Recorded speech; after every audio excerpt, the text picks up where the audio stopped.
여러분 안녕하십니까? 자유란 무엇인가? 오늘의 주제는 인간 불평등의 기원입니다. 장자크 루소의 인간 불평등 기원론이라고 하는 책을 통해서 이 불평등이란 문제를 한번 생각해 보겠습니다. 저는 어린 시절 매우 가난한 환경에서 자랐습니다. 제 얼굴을 보면 그런 흔적이 별로 안 보인다고들 하는데요. 그건 정말 감사한 일입니다. 저의 부모님은 열심히 사셨습니다. 그럼에도 불구하고 이 가난이라는 문제를 해결하지 못했습니다. 제가 이제 조금씩 이제 머리가 굵어가면서 이런저런 생각을 많이 했습니다. 어떻게 해서 세상에는 부자가 있고 가난한 사람이 있는지, 어떻게 해서 우리 집은 이렇게 늘상 가난에 시달릴 수밖에 없는지, 이런 생각을 하면서 그 이유를 알아보고 싶었습니다. 대학에 들어가서 사실 그런 문제를 좀 더 깊이 파고들고 싶었습니다만 그러지를 못했습니다. 제가 법학을 전공했는데 대학에 들어가자마자 저는 고시 공부에 매진했습니다. 가난이라고 하는 것을 정말 빨리 끝내고 싶어서 고시에 빨리 합격하고 싶었습니다.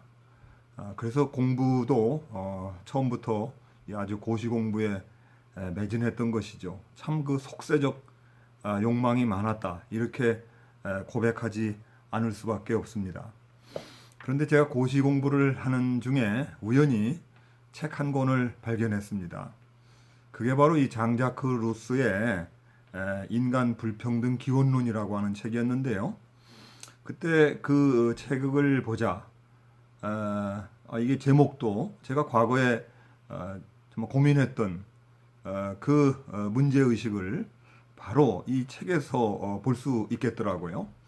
그리고 또 이 책의 이 분량도 그렇게 길지 않다라고 하는 것을 알고 한번 도전해 보기로 했습니다. 그런데 제가 이 몇 페이지를 읽다 보니까 도저히 끝까지 읽을 수 없다라고 하는 것을 알게 됐습니다. 그 내용도 그렇거니와 이게 막간을 이용해 가지고 공부하다가 좀 논다 생각하는 그런 시점에서 읽을 수 있는 그런 책이 아니더라고요. 그래서 책장을 덮고 말았습니다. 그리고 많은 시간이 흘렀습니다. 변호사가 되고 대학에서 이제 학생을 가르치는 연구자가 되었습니다. 그것도 인권법을 가르치는 선생이 된 것이죠. 이때 제 눈에 다시 이 책이 띄었습니다. 이건 뭐 거의 운명적인 것이지요. 몇 번을 읽었는지 모릅니다. 그렇게 해서 바로 이 장자크 루소의 인간 불평등의 기원, 인간 불평등 기원론이 제 자신의 일부가 됐습니다. 누군가가 이 책에 대해서 저한테 물어보면서 이 책의 핵심 사상이 뭐냐, 이 핵심적인 내용을 알아볼 수 있는 한 부분을 좀 이렇게 딱 찍어서 말해줄 수 있느냐, 이렇게 묻는다면 저는 바로 서슴없이 한 부분을 택해서 이야기할 수 있습니다. 그 부분을 제가 한번 읽어보겠습니다. 어떤 토지에 울타리를 두르고 이것은 내 것이다 선언하는 일을 생각해내고 그것을 그대로 믿을 만큼 단순한 사람들을 찾아낸 최초의 사람은 정치사회의 창립자였다. 말뚝을 뽑아내고 개천을 메우며 이런 사기꾼이 하는 말 따위는 듣지 않도록 조심해라. 열매는 모든 사람의 것이며 토지는 개인의 것이 아니라는 것을 잊는다면 너희들은 파멸이다. 동포들에게 이렇게 애친 자가 있다고 한다면 그 사람이 얼마나 많은 범죄와 전쟁과 살인, 그리고 얼마나 많은 비참함과 공포를 인류에게서 없애 주었겠는가. 참 의미심장한 대목이죠. 이 말은 이 책의 제2부 첫머리에 나옵니다. 제가 보기엔 이 책의 그 다른 부분은 지금 제가 말씀드리는 이 말의 부연 설명이라고 해도 과언이 아닙니다. 이 인간 불평등 기원론은 우리식으로 말한다면은 뭐 학술원이라고 할까요? 그 디종 아카데미에 1753년 논문 현상 공모에서 이 루소가 제출한 논문입니다. 당시 그 현상 공모에서 문제가 뭐였느냐면요, 인간 불평등의 기원은 무엇인가? 그리고 그것은 자연법에 의해 인정되는가라고 하는 문제였다고 합니다. 이것에 대해서 이제 이 논문을 하나 써가지고 루소가 제출했는데, 참 재미있게도 그 당시에 이 논문을 심사하는 심사자들의 눈에는 이 루소의 인간 불평등 기원론이 눈에 띄질 않았던 모양입니다. 또 아마 읽어봤다 하더라도 그 뜻을 제대로 이해하지 못했던 모양입니다. 아쉽게도 그 당시에 루소는 상을 타지 못했습니다. 그런데요, 어떻게 됐습니까? 이 논문은 그 뒤에 수많은 사람들, 수많은 세계인들에 의해서 그 가치를 인정받고 말 그대로 명저가 되었습니다. 저는 매년 그 인권 사상사나 인권법 강의를 하면서 이 책을 학생들과 함께 읽습니다. 특별히 제가 위에서 읽은 그 부분은 몇 번이나 반복을 하는지 모릅니다. 그것을 통해서 학생들과 토론을 해보는데 매우 유익하고 즐겁습니다.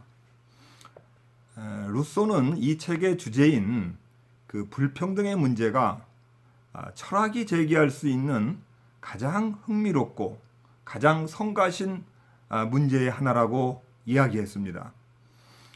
그에 의하면 인간 불평등의 기원은 소유제도라고 하는 것이죠. 이 소유제도를 만들기 위해서 국가가 만들어졌고, 또 그것이 바로 법의 기원이라고 하는 겁니다.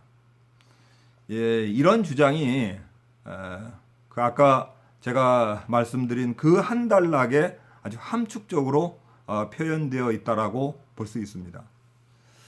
제가 그 단락을 조금 이제 분석해서 여러분들과 함께 나눠보고 싶습니다. 우선 이 소유권이 탄생한 과정을 보죠.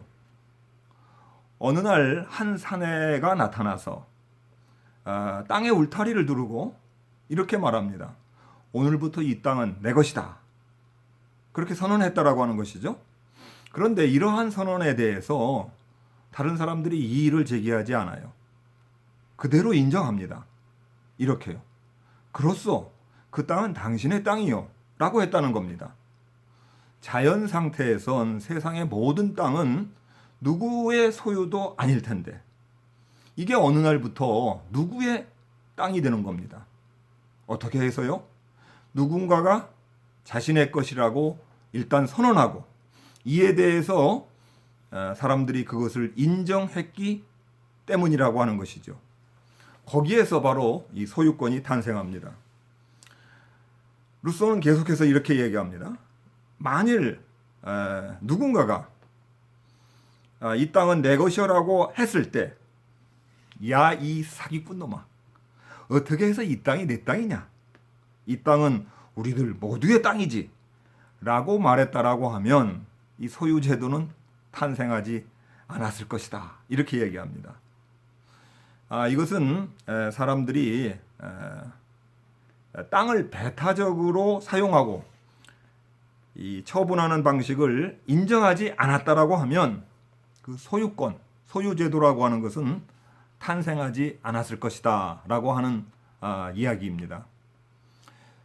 따지고 보면 역사상 그렇게 소유제도를, 이런 식의 소유제도를 인정하지 않은 그런 문화나 그런 민족들도 대단히 많습니다.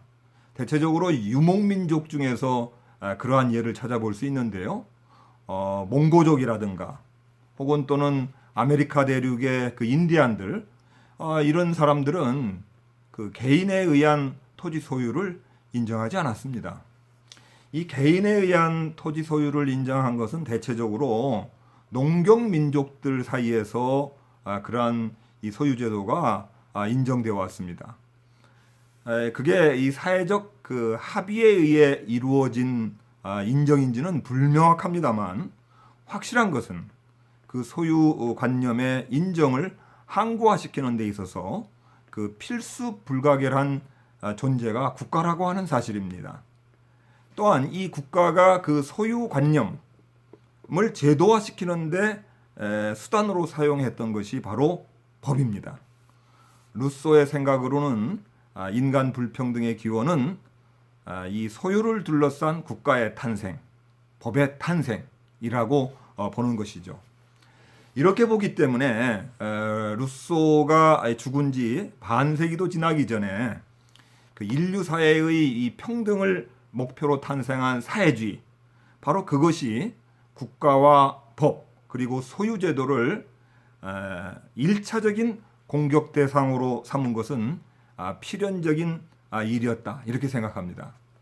오늘 저는 루소의 불평등 개념, 루소가 왜 인류는 이렇게 불평등할 수밖에 없는가에 대해서 고민했던 문제에 대해서 잠시 생각해 봤습니다.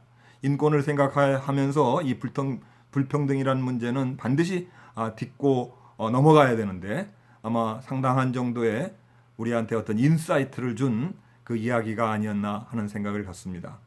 오늘은 이런 정도에서 끝내겠습니다. 고맙습니다.